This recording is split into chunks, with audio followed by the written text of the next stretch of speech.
Hi, my name is Brian. I'm a photographer here in Middle Canada.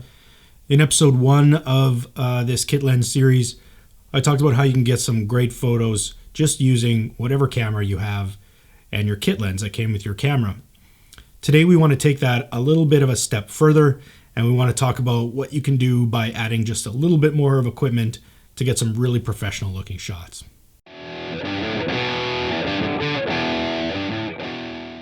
All right, so I did mention that we are going to be using a little bit extra equipment, and what I mean by that is some simple off-camera lighting equipment. I just have a simple strobe flash and a trigger that I can use with my camera to get some off-camera lighting, as well as a really cheap softbox that I've had for a number of years, and I found it on some website I can't even remember for really cheap, about 50 bucks. I think you can get these off Amazon for about that much. So all in all, the flash, the trigger, and the softbox probably all cost me about $300. And when you think about how much lens you can get for $300, you can't really get any good lenses for 300 bucks, or very little. So in this case, instead of upgrading your lens, I want to show you some ways that you can use the kit lens that you already have, adding just a little bit of equipment and getting some really great shots. All right, like episode 1 of this kit lens review, I'm going to start with this photo I did during an engagement shoot. In this case, we were doing it during golden hour. The sun was setting, as you can see here. I wanted to create some separation between the couple and the sun so that they weren't just thrown into silhouette. So what I did was I didn't even use the light modifier, just the flash and off camera, and fired it back almost at the same angle as the sun was coming at them at. And you can see here on the ground with the two different shadows what kind of effect that creates. So you can see the stronger shadow created by the sun, and then the secondary shadow that's created by the light. But what I really like about this is that it isolates the subject. It brings them out of the photo. It doesn't just throw them into darkness or black, and you still get the drama of the sunset. So I really like how this turned out using two different light sources for one image. All right, these next series of images I used all using this 24-inch softbox and one single light.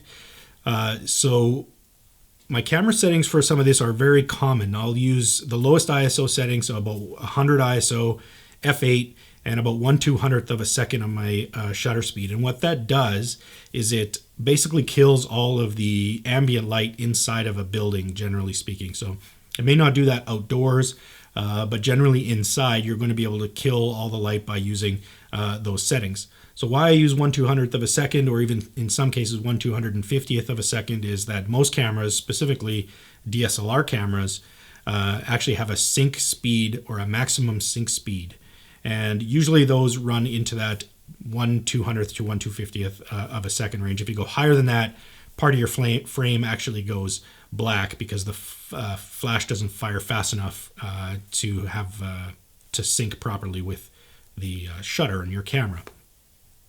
So, but all of these settings generally will create an entirely black scene, and then what you can do is bring in a secondary light source like a flash and a light modifier in order to create the light that you want. In this case, we wanted a dramatic shot. This is a friend of mine, and he just, we wanted kind of a masculine shot, oftentimes side lighting and creating heavy shadows, kind of create that masculine look. And we achieved that here by having the light source really close and the light fall off happening very rapidly after it hit his face. Again, we're not getting any spill because we're using this softbox. We're not getting a whole lot of spill, and the light's just going exactly where we want it. So again, this was taken with the kit lens at about the 24mm setting, which is about equivalent to 35mm on a full frame camera. These next couple of images were actually shot as part of just a series. This is part of kind of a series of storytelling images that we captured. All of them were captured with just one light. There's just this one light, whatever ambient was available as well. We kind of wanted that film noir look, so that's why these images are all also in black and white. Here's a little bit of a different way to get a similar shot where your light source is, actually there's two light sources here if you think about it. One of them is the hula hoop, which had some flashing LEDs in it, which is where we got those light trails from. and the second light source, of course, is the flash.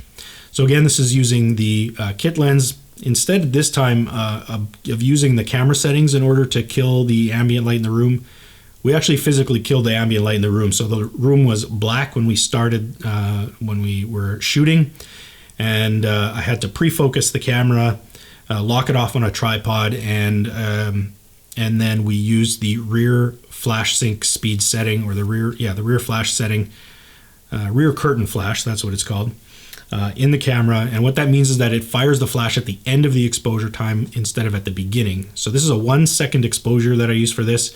So the shutter was open for 1 second and the flash fired right before the shutter was about to close, near the end of that. And that's why we were able to capture both the light trails from the hula hoop as well as freeze her in the frame at the same time. Here's another example of a dramatic photo, again using just the single light source, very close to the model here, and we had a very swift and fast fall off, but the light before the fall off is also very soft and flattering. So in order to get this shot, again, this particular camera had a flash sync speed a little bit higher at 1/250th of a second. It was shot at f8 and ISO 100, and then the light was just dialed in to get that particular exposure. Here's a couple of shots that actually use more than one light. So here's a maternity shot that I did. This used both the 24-inch softbox that I have shown you as a key light, as well as a homemade strip box that I had used for the backlight to kind of light the fabric or the wings there. So again, we're in just a normal everyday home setting, no fancy background or anything. We killed the lights using the camera settings as I mentioned before, and then we just used the lights to direct where we wanted to. And again, you can get some pretty dramatic shots. This was just in a kit lens in a regular home without any fancy equipment other than 2 flashes and a couple of soft boxes. These next couple shots are a little bit different. These were actually taken in a controlled studio setting using studio strobes and strip lights for soft boxes. But again, I used the 18-105 kit lens that I had with my Nikon at the time to get these really dramatic shots, and I think they really turned out well. Again, the key here is using the camera settings to kill all the ambient light inside the room. So that's ISO 100, 1/250th of a second at f8. And the benefit of using any lens at around f8 or even f5.6 is that that's usually the sharpest point of the lens. So we're getting extremely sharp images here by using off-camera studio lights and the best part of the lens. Same thing with this image, exact same lighting setup. Just really wanted to show the definition in the muscle tone and the skin tone, and create a really kind of masculine feel to the image by creating that kind of scary looking lighting that splits the shadow right down his face. So if you want to see more videos like this, hit the subscribe button. I'll be making more videos on photos you can take with the kit lens with some simple lighting setups, as well as introducing some other lenses into the equation as well. So thank you for watching. We'll see you again next time.